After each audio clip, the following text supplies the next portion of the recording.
NWP Radio. You're listening to NWP Radio, a production of the National Writing Project. NWP. NWP Radio. Okay, domo arigato, Mr. Roboto, domo. All right, so I have been feeling like the 80s kid that I grew up as all week long, because I've been reminiscing about technology, the technology I grew up with. I was thinking about Atari and bakwa, bakwa, bakwa, that little Pac-Man figure that went across the screen. And I was singing, we are living in a digital world and I am a digital boy. You know that we are. Okay, it's almost summer. I'm Bryan Ripley Crandall, and we're winding down many instructional spaces and gearing up for summer opportunities once again. That is why we wanted to put a spectacular, a great book on your radar for this summer. We are thrilled to bring back author Rachel Ignatofsky and her latest book, The History of the Computer. Yes, we are, Brian. I'm also beyond thrilled to see you again, because the month of May was so quiet because I was out of work a lot. Still in May, one thing, I don't know if I missed your singing or not. I missed your face and your enthusiasm for sure. I am, however, thrilled that we get our return show is with a return of Rachel, the one-of-a-kind communicator who pens and draws books that reach student audiences across so many classrooms. Today, we're going to get tech-oriented, creative, and historical. It is a brilliantly illustrated overview of computing machines that have changed our world, from the abacus to the smartphone, and of course, the people who made them. Our New York Times bestselling author and illustrator, I guess she's not ours, but we claim her, is back. Brian? Yes. I'm so thrilled to be a part of this, and especially to take the microphone this evening as the educator, to give people a break, right? To give our teachers a break. So Rachel Ignatofsky is a New York Times best-selling author and illustrator based in Santa Barbara, California. She grew up in New Jersey on a healthy diet of cartoons and pudding, and graduated from the Tyler School of Art in 2011. Her work is inspired by history and science and technology. She believes that illustration is a powerful tool that can make learning exciting. She has a passion for taking dense information and making it fun and accessible. That's why I love these books, because we teachers do the same thing. All right, Rachel is a published author with 10 Speed Press and Random House Kids, woo woo. And I seriously have an alert in my email from Google to notify me when this writer has a new book coming out, because I can't wait to add it to my collection. Seriously. Brian, I'm so glad that you do that. You're always my information about what's best in the world. And when it's Rachel, we both do a happy dance.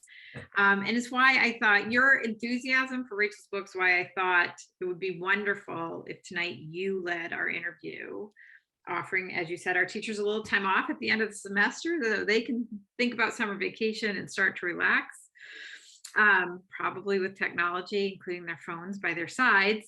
But it is a time of the year where teachers are running in every direction and finalizing the last steps in their classroom. So it's fun for me to be able to introduce you as tonight's interviewer. And what I'm going to do is share a story that you shared with me about technology that you were remembering vividly, your jealousy when your friend Peter Boyd got the first home computer of the neighborhood, and later when your college classmates came to campus with clunky but helpful keyboard machines. Brian, my friend, has taught for over a decade, or did teach for over a decade in Louisville, Kentucky, and became part of the 21st cohort of the Louisville Writing Project. It was then that he began thinking about how technology was shifting his own classroom instruction. And in fact, he was first published in a book called Teaching the New Writing, Technology, Change, and Assessment in the 21st Century Classroom, which was edited by our writing project colleagues Anne Herington, Kevin Hodgson, and Charles Moran. He is going to confess, and maybe we'll see this in our interview tonight, that he knew little about the history of the computer until he read Rachel's book. Brian, are you ready to bring this interview forward? Yeah, I can't wait. I've been thinking about this for like 3 weeks now. And I think I have the perfect opening prompt for our National Writing Project family, one that you could do with your students or you can do on your own. And I think we should go with storytelling. You know, when is the first time you remember embracing a computer and using one to accomplish a goal? Now, you don't have to answer that question now, but you can pause the podcast or the video if you're watching it and take some time to writing. We hope that our prompts get you thinking about possible publications and writing and activities that you could do in your own classroom. So before we get to the actual interview, I wanted to riff a little on some of the images that came out of Rachel Ignatofsky's book that triggered my brain. And so the first one is like, this is where I get the 1980s thing going, because all of these illustrations of what came out in the 80s brought back so many memories of me, especially the pencil going into the cassette tape and winding it out, which is a technology. And I remember our boom boxes sitting at the end of the road, you know, like dancing and roller skating and riding our bikes as we listened to the cassette tapes we got from the mall. And then that Nintendo Switch, my little sister Casey, I was an Atari guy, but she got the Nintendo and I couldn't play because I didn't have the hand-eye coordination, but I could figure out the game. And we would spend probably 20 hours a day drinking, you know, Capri Suns and eating, you know, Oreo cookies as she solved the games in like 24 hours. It was amazing.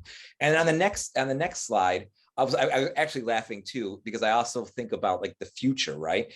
And not only does Rachel in this book kind of adhere to her strong womanhood roles along the line of technology, because women are everywhere in the text as always, which I love, but I also love the future prediction of what's coming next. And I started thinking about, you know, like when we were kids, we'd watch the Jetsons, which were, you know, reruns, and we would see Judy on the screen with video phones. And we used to say, yeah, right. I couldn't believe that we lived that way. And even my mom FaceTimes me now. So it's just wonderful. So welcome, Rachel. I think that we are going to be able to have a great interview now. And we are going to be the two of us, which is the first time I'm doing this. So Tanya, we'll see you in a little while as I start to ask questions. Hello. Hey. Thank you so much for having me. Oh, I love seeing you again. And I love your backdrop and I love their pom-poms, right? These are my like, you know, off of Amazon pillows that I got to match my porch. So I'm going to start with the first question I want to ask you, Rachel, is the prompt that I gave the writing project teachers. Like, what is your first memory with a computer or accomplishing something with a piece of technology from your childhood? You know what? That's actually a really great question. So my very first memory is I'm 7 years old. I'm at the public library and they're kind of having this sort of like tech and arts night. And they're showing off the new Mac Classic computer. So it was 1998. And these are these tiny little Mac color computers. And I'm having a really great time. And I open it up and I immediately start using Paint, the Paint program. So I'm using the little spray can. Yeah, I'm using the little brush and I'm drawing like a psychedelic giraffe. Again, I'm just 7 years old. And the technology dudes who were there were like they were like, wow, she like is so good at picking out colors, and they start complimenting me. And they were also just amazed at how such a young kid could pick up this technology so quickly and use it. Because you have to remember that there was this big shift that was happening in the 80s and 90s where kids were getting hold of computers kind of for the first time. They were in classrooms everywhere for the first time. And there was a lot of people who were growing up sort of native users, which is what I was. I was like, you know, I learned to type at the same time I learned to write with a pencil. And even at that age of like 7, I felt like the tool had changed me. I started saving color palettes to my computers. I started sharing color palette, like making color palettes for my friends and sharing it. And it was the first time that I kind of like started thinking about things in a new way because I interacted with a computer, which is kind of this interesting theme that I put throughout the book, which is how do these tools, which is what a computer is, it's a tool, change how we can imagine the world around us? How do they augment our human intellect? So just at 7, and you know, it's like, how did we get from these computers that were like the size of rooms made for the military to like a 7-year-old in a library drawing a giraffe. Like, how did we get there? And that's what this whole book is about. Well, and this goes hand in hand with the teachers that we work with, because I seriously had no computer in my room when I first started. When I was going through like teaching school, you know, I remember I had a word processor where it was like a typewriter, but you had this little like machine to the side or whatever that you would look at, and then it would print it out. But I remember 1998 is when, you know, you just had that memory. I was in Louisville, Kentucky, getting ready to student teach, and like we had this phenomenon coming out, like you can email people at different universities. And I was like, what's an email? And my friend goes, he was living in Portland. He's like, you know, you just have to go to your campus library and find a machine, and then you can type in this address, and I would like wait in line to use the computer so that I could email my friends, you know, in the late 90s craziness. So let's transition to questions, right? Most of our listeners are writing instructors, whether it's K-12 or in college, but we also have incredible expertise in technology, in the sciences, hence we all love you because of the sciences, and all the fields imaginable. So this is why I want to know, how did you come to the illustrative work that you do? How does crafting pictures help you to narrate knowledge that you want others to have? And you know, how do you do it so spectacularly? Well, I have a graphic design background. I went to art school. I have a Bachelor of Fine Arts in graphic design. And when I think about what is the definition of a graphic designer, well, it's someone who organizes information to tell a story instantaneously. And you do that by creating hierarchies of information. So in this book, we talk about very dense things. You know, we're talking about like how binary kind of progressed to become like programming languages that we use today. We talk about how these large military funded programs like DARPA and ARPANET and NASA, how that like, you know, created some of the first technology, and then how did that technology get into the hands of ordinary people? These are heavy, dense stories about power, about progress. But how do we make it accessible to even the youngest reader? Well, of course, doodles, happy faces, fun facts. So each page in this book is broken down in different ways, where if you just glance at the page and maybe read one or two fun facts that are heavily illustrated, you learn something. If you want to bounce around the page and read different little stories that I've set up with headers, you can learn that way. Or you could just read from front to back. So there's this level of accessibility on every page that's at different levels, so the reader can choose how much they want to take on at once. Because a lot of people, even though we all walk around with our phones and we use computers every day, people don't know the history of this technology. And I feel that puts people at a disadvantage of how they can make these tools work the best for them and what they want them to do.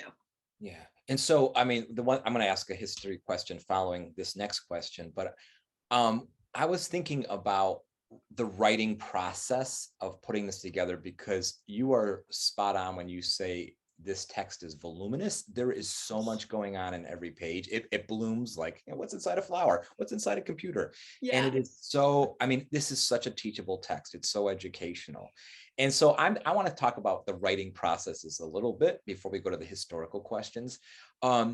So we know that writing and drafting and creating and getting a book to publication is full of ups and downs. So like, what with this particular text, what was like one that arrived along the way? And then what was one, yes, this is awesome, like along the writing process? How long did it take you? I would say this book, for the beginning at the research to like turning it into the printer, I would say the whole thing took me 3 years, which is one of the longest projects that I've worked on as an author. And what was really exciting is that there are actually a lot of resources, especially where I live in California, to be able to hang out with these computers in a hands-on way. So I went to this was before the lockdown. I got to go to several different computer museums. I got to like touch the mainframe computers, talk to experts. And then after the lockdown happened, I realized that to really get my hands on these computers, because like I said, this book isn't just like about the technology, it's about the cool things that people did with the technology. And to understand that, you have to time travel, you have to touch the machines, you have to feel what the like, oh, what did it feel like to like have this like black screen with green text on a Commodore PET, kind of like spurt numbers out at you? Like, what was the learn, like just to understand the learning gap for people to be able to have access to this technology. So when after the shutdown happened, I began kind of like building up with my husband our own vintage computer collection, which is so like we have a lot of vintage computers now, and because we live in California, we got them from a lot of primary sources. So which was really cool. So you could talk to people who bought them in the 70s. What was their experience buying them?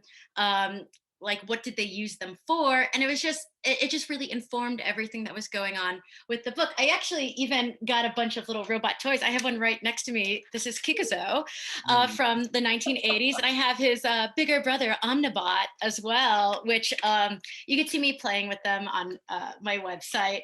And it was just to get a feeling. That was the funnest part about the research. And then the hitting my head against the wall part about the research was literally reading textbook level thick books about ancient mathematics, about here's a great book, Fire in the Valley, which is really actually a fun read, but it's about all of the corporate dealings and the environment that was happening in Silicon Valley around the personal computer. And it's like you read a text this big to get like, for a book like this, which is such a, an expansive reference book that's almost like a graphic novel. It has so many illustrations in it. You read a book this big to get like a picture drawn in your mind, to be able to draw a beautiful illustration that only has a couple sentences that really captures the entire essence of of that whole story. So it was challenging and it was wonderful. And I feel like I have more control over the technology I use as an artist than I ever had before. And I feel like I understand the media and technology landscape that can feel very frustrating, especially to teachers, because there's so much misinformation out there. I know that they struggle with that a lot with their students when trying to teach. By learning the history going all the way back to the Stone Age to now, I feel like I can navigate all of that a lot easier. Yeah, and you've got me, you triggered something for me, because I'm part of the Initiative for Literacy in a Digital Age, Dr. Shelby Witt out in Oklahoma. And she is a guru, and she's pulled together a wonderful family of all the educators that really work with digital literacy. And I was just thinking, this is the perfect gift to give to all of my friends across that network, because this is a book that they all need to know about. So that was a quick aside. Let's go back to the history. So in the history, like you just said, like you covered from the beginning to the end. Yes. You cover 25,000 years BCE, right? To the date that you hit the send for publication. I'm guessing in 2021. It's done. Yes. Yes. The whole text is a historical timeline, like unlike anything I've ever seen. It covers everything. So how did you set out to organize this book? How did you set out to research it? Because it is abundant. And did you originally plan on going that far, or did it just naturally come that way? I had to go that far back. I had to go back to the Stone Age. And really, because what we're talking about is, people think about technology and the first thing they think about are these big companies, in California and Seattle, and like, stocks and stuff, but that's not what computers are about. Computers come from the human need to create tools to help us keep track of what's going on in our old noggins. Like, it's this human need to have tools to help us think bigger. And it starts when society got too complicated to just count on your fingers and your toes. That's the moment it starts. The moment that we start recording history, recording the amount of sheep in a flock by notching on pieces of bone or tallying on the wall, that is the moment we start creating tools for thinking. And to be able to explain that, especially to little kids, you do have to go all the way back and start at the very, very beginning, because the evolution comes from that. Because what happens when the mathematics gets too complicated? Well, the same people who were notching on the wall, they start drawing in the sand. They start drawing tables that will become the abacus. And those, then like that evolves into calculators and tabulators, and the idea that maybe we can create a computer, a machine that helps do some of the thinking for us. So the legacy really does start in the Stone Age. And to organize this text, again, organizing the information and doing all the illustrations was the funnest part for me. Because like I said before, I'm a graphic designer. So being able to organize thousands, hundreds of thousands of years of human history into illustrations, I mean, that's a blast. And so each chapter, well, first I start off with a little overview of just different themes that are in the book, like, memory and storage, video games, robots, and AI. And I do a little overview, but once I start getting into each chapter, which is divided by time period. So we start with ancient history, then we go to the Industrial Revolution, advances that happened during World War II. And as you notice, the chapters cover massive amounts of history, and then it starts going to a couple decades, and even smaller, because the corner, like the graph of progress is so slit, it's curved up with time. But within each of those chapters, I give a basic overview with tons of illustration. Then I give a brief illustrated timeline of just that chapter. So they're just, a couple sentences with fun facts. Again, we're trying to build courage for these readers who maybe be new to the topic. So by having an overview and then a timeline before we go into the denser stories allows them to come with reference of what they should expect in the next coming pages. And also it's fun because that means more drawings. I then have 2 pages of stories throughout history that have tons of fun facts all around it. Just if you need to take a break, you can learn, about like silly things like the first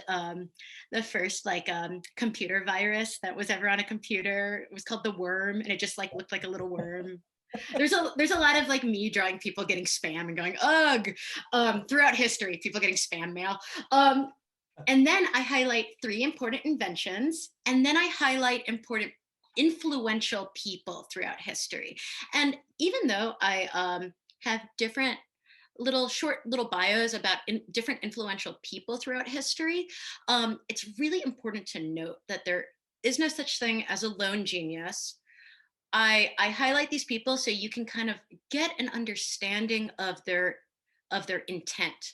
And sometimes, it's not, these people are some of the most powerful people in the world, or were the most powerful people in the world. So it's really important to understand the intent behind what they were doing to understand the world we live in today. But thousands of people worked on this technology. It's a legacy that goes, again, throughout history, and it's conversation throughout time. So even though we highlight important people, they do not stand alone. Right. So it's funny, like you would think we rehearsed this, right? This like spontaneous interview. Because the next question I was thinking about asking, you led me right towards it. Because you do highlight stories from history, and you do a lot with influential people. Now I'm going to ask a nasty question for an interviewer, because I'm going to ask you to choose favorites, right? Oh. Did you have a favorite story in this collection that you liked writing about, or a favorite influence? I mean, you cover everything. So was there any that stood out to you? Oh man. Okay. There's 2. Can I tell 2 stories? You're allowed to tell 3, but I'll say I'm allowed to tell 3. Okay. Let's go in, I'm going to tell 2, and I'm going to go in order. So first, one of my favorite stories to learn about and to research was the ENIAC women. So it was a team of women who programmed the first electronic speed computer. And this was during World War II. It was completely secret. It was at UPenn in an underground secret basement. And what's interesting is that, one, these women, they weren't allowed to see the machine. Oh yes, and that is one of my favorite drawings in the book, which is a drawing of the ENIAC. And I drew some of those women actually turning the dials and on the switches that you see right there. And so those women, they weren't allowed to see the machine while they were programming it. So they had to figure out, and there was also no programming tools back then, like programming wasn't a thing because computers were just so new. So they had to draw the logic diagrams without seeing the machine with pencil and paper by hand. And then when they finally were down in that basement, which is a huge dark room filled with 1,200 hot blinking lights that would constantly burst and like bring the machine to a halting stop. And they had to like physically program this machine by running back and forth in this room, turning the switches, plugging and unplugging the wires. And they realized that with their brain power and their tenacity, they could make this machine do literally anything they wanted to, programming, mathematical wise. And it was a huge success because of them. Up until that point, that machine had done more math than all of human history in like the year that it was running. And isn't that wild? But the sad story is that when the newspapers came, when the war was over, newspapers came, they took pictures of the machine, and they, instead of saying what these women did, they used them as models and just kind of showed them off as models, even though they all went on to basically teach the next generation of computer programmers in the United States. Again, but now we could celebrate them. And what was wild about drawing this image is that I don't think anyone has drawn an illustration of the ENIAC like this before. So I had to look at tons of old grainy videos, these like black and white photographs, pictures of these women that I could find, interviews with them to like the interviews that they had done for documentaries, and to try and like piece together what that room would have looked like for the illustration, which was really, really exciting. that page was alive for me, but you just brought it, you know, three-dimensional and then some. So that's story one, right? That's story one. Yeah. Story one. Okay. Second story. I got my book. Let me Second story is one that our readers might be more familiar with, but I really love talking about Steve Wozniak. I just think he's a really cool guy. And a lot of people don't know this, but he left Apple in the 80s to become a teacher. So what I think is really cool about it is that he kind of went into creating a personal computer just because he wanted one in his own house. So I talked about these women programming this giant machine in top secret labs. For a very long time, computers were not accessible to everyday people. They were only accessible to people in the military, large companies with deep pockets, and they were also like physically massive.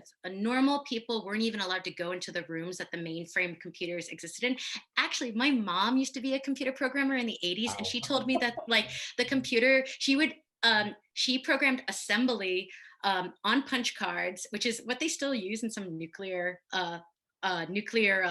power plants, because like it's unhackable because it's assembly. Anyway, so she programmed in assembly, and she told me that the room that the mainframes were kept in were refrigerated, and she wasn't allowed in them at all. And that, I mean, that's still like, that's living history. My mom remembers it. So around that time in the 70s, you know, there was a bunch of teenagers in California, and, you know, also like in Washington, and kind of thinking about like, man, wouldn't it be cool if I had one of these things? Wouldn't it be cool if it could fit in my room and it wasn't like $1 million? Yeah. So what's cool about Steve Wozniak is that he actually started all of this just for fun, and because he loved doing pranks. And he would like, he actually created these blue boxes that allowed you to hack into phone lines where you could call anywhere in the world for absolutely free. And he used his blue boxes to try and prank the Pope. It didn't happen. They stopped him at Vatican City, but he was just like pranking everyone. He would torment like all of his teachers in university by like hacking into their computers and like just doing pranks on everyone. And he had this remote control that would change the channel on all of the TVs. So he would like ruin all their lectures by changing their television channel. He was a monster. He was a prank monster. But it was through his just joy and this playfulness that he started trying to put together a personal computer that would be affordable, that could be used right out of the box. And that is the Apple I, which then started the computer company Apple with Steve Jobs, and really revolutionized the fact that we have personal computers today, because the large companies didn't want to make a tool for normal people, but they only sold they sold the first Apple I at the hilarious price of $666. Because and I was like, because they're just like a bunch of dudes laughing, and like when you asked them about it, they were like, what's up with that? They were just like, we thought it was funny. Well, I'm laughing because as an educator, being in a professional development site where we were learning the way these digital tools could change the classroom, and we could have kids like leave commentary on questions that we had in different rooms or whatever. And we had the administrators were in one side of the building, and then the teachers were in the other. But my colleague and I, we were impish, and we found my principal's like page that he was working on, and we were throwing pictures of Madonna, like just being silly, onto his page, so that he would have it when he got to it. What we didn't know is that his page was being shown as a model in the PD in that room. And so all these Madonna pictures kept popping up, and Ron Freeman was like, I didn't do that. So I actually think the impish playfulness, artistry of these tools, they're amazing. It's amazing. And I also think one of the things that you did in the book, and I was like, when I got to it, I was like, I am so glad this is here. And I kind of alluded to it at the beginning, was just the idea that there are a lot of challenges, right? Yes. And that the challenges in the digital world are the digital divide, access. Where did that come from, and why did you include that? Because we are technical, but not everybody they have tools in their hands, but not these digital tools. So what are your thoughts on that? As I was researching this book, I actually started looking at a lot of statistics about who has access to computers, and also who only has access to a smartphone as the only computer that they have in their home. And those people are called smartphone dependent. And it became very clear that if you were below a certain income, or if you were young, you were more likely to not have a real computer in your home.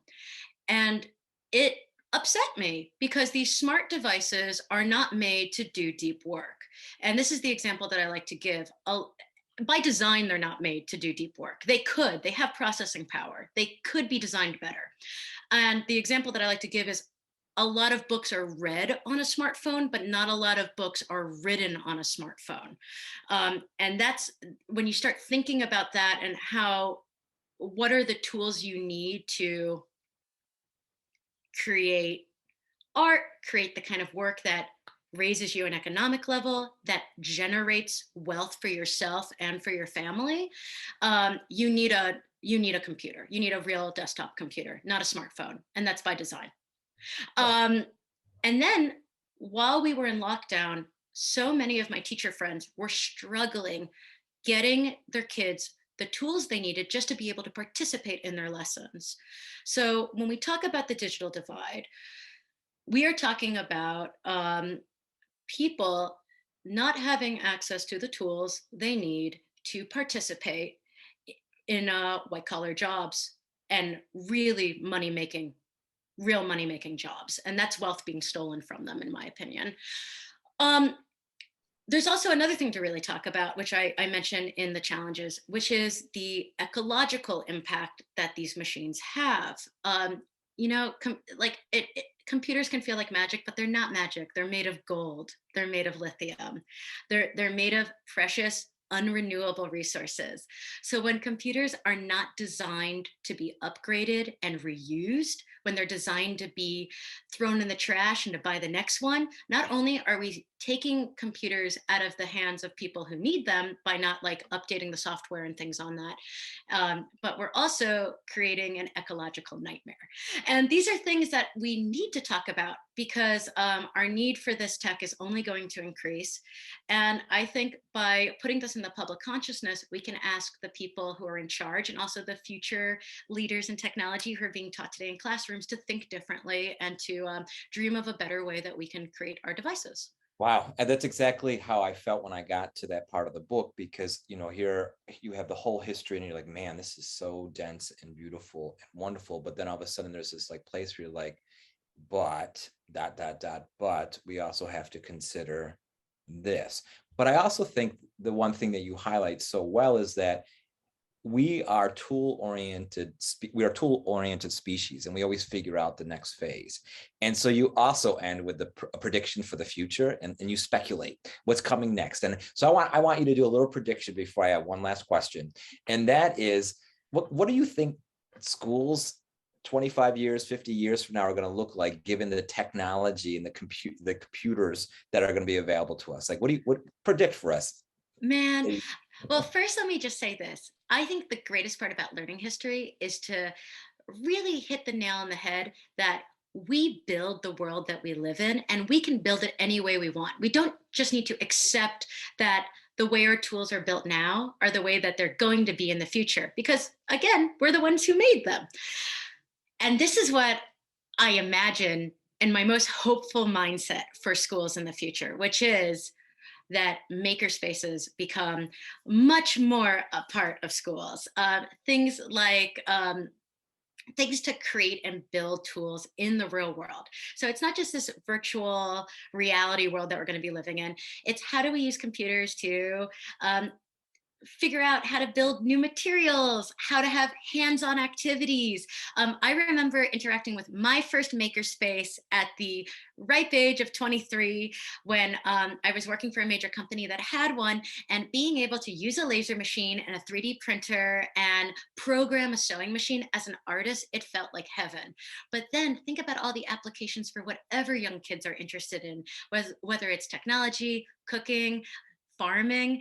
There's so many cool things that can happen when we use computers as a tool to filter whatever we're interested in. And I think a lot about it in my art career. What's next? So I think one, maker spaces. Two, I also think that people are going to get a hang of more virtual spaces that we can kind of communicate and collaborate in. And what I'm hoping is that the dream that Douglas Engelbart had all the way back at SRI, when he was coming about the online the basically it's the NLS, it's the online system where like he figured out like what a mouse is and like what a desktop, imagine what a desktop could be. The whole point was to create tools that make us all collectively smarter together and collaborate with each other in these new ways. So I think that we're going to see tools that allow us to collaborate and work on projects together in ways that we have never imagined before.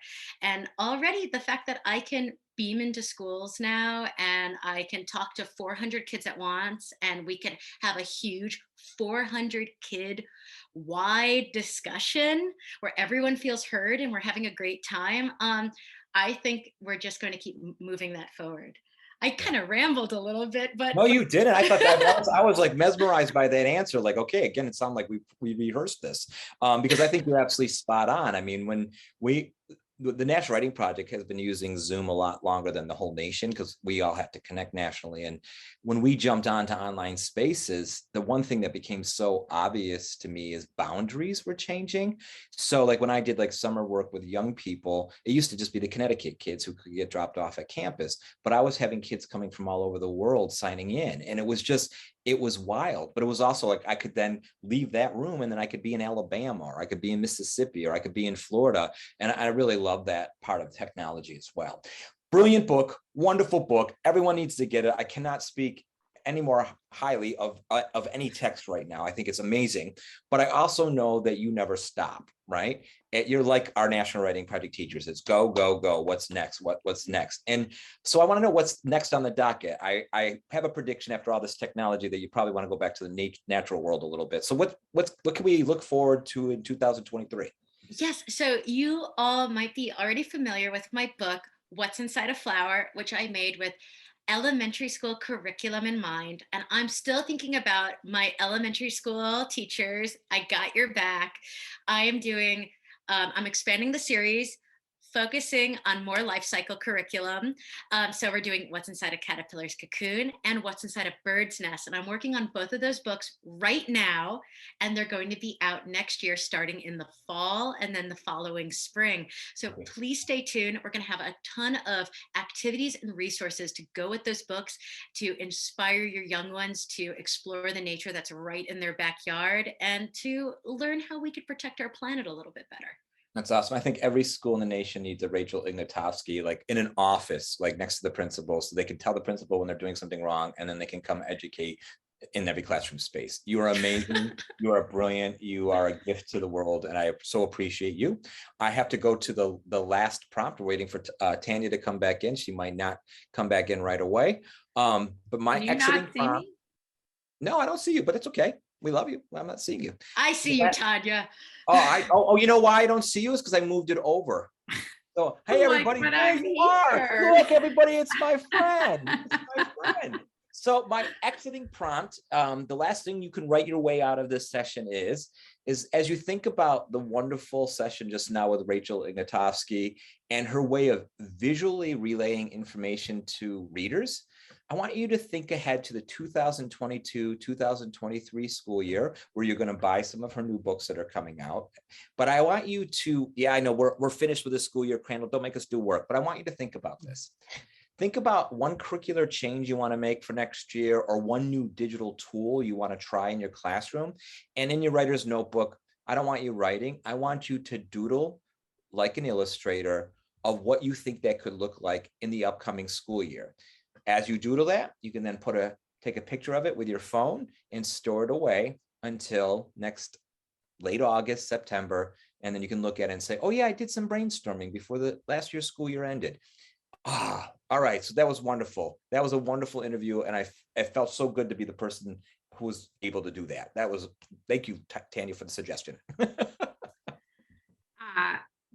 Rachel, you may or may not know, because we have had you as a guest once before, that usually Bryan and I leave the screen and then we text each other the whole time, like, this is amazing, and this is awesome, and this was my favorite line. And I had to sit all by myself through that interview with so much excitement. I can't say enough about how much I appreciate your work, how much I love to hear you talk about it.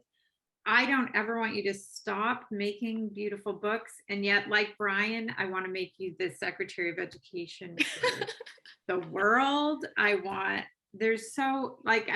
following a thread from you're thinking about the way you organize information so that everyone can find their own way through it, and that these small bites give us courage to take on larger content, to all the way to the end of your thinking about how both having the computing power, not just to consume information, but to make it, is so terribly important for young people.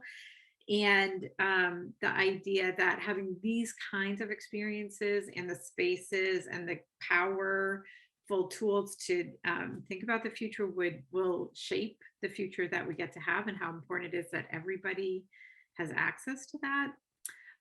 It just felt like, you've put the person that you are into this book about a really important history, and it was amazing to have the opportunity to have you tell us about that. So it's a long and rambling thank you, but thank you, Rachel.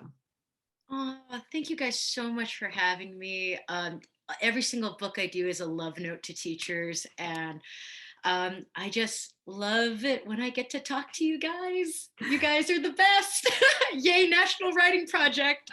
And we love you, Rachel Ignatofsky. Thank you. Look, everyone, it's a human of the National Writing Project, an author human. I am the human.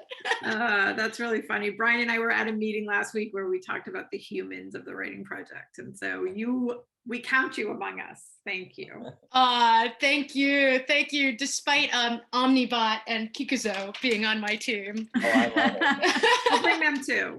Bring them too. I also always like to end by thanking our audience. So we're so glad if you're listening to this show or watching the show, we're so glad you're here and we want to see you again. So please follow us on Twitter or Instagram, join our Facebook community, visit nwp.org, sign up for our Right Now newsletter, or come to our online makerspace, the Right Now Teacher Studio. You can find that at studio.nwp.org. Join us there and help us make a different future schools and classrooms with all the power to write and make that young people deserve. Thank you, Bryan, for being an excellent interviewer, not just a host. Thank you, Rachel, for joining us. It was a lovely way to spend an afternoon, and I appreciate you both. NWP Radio.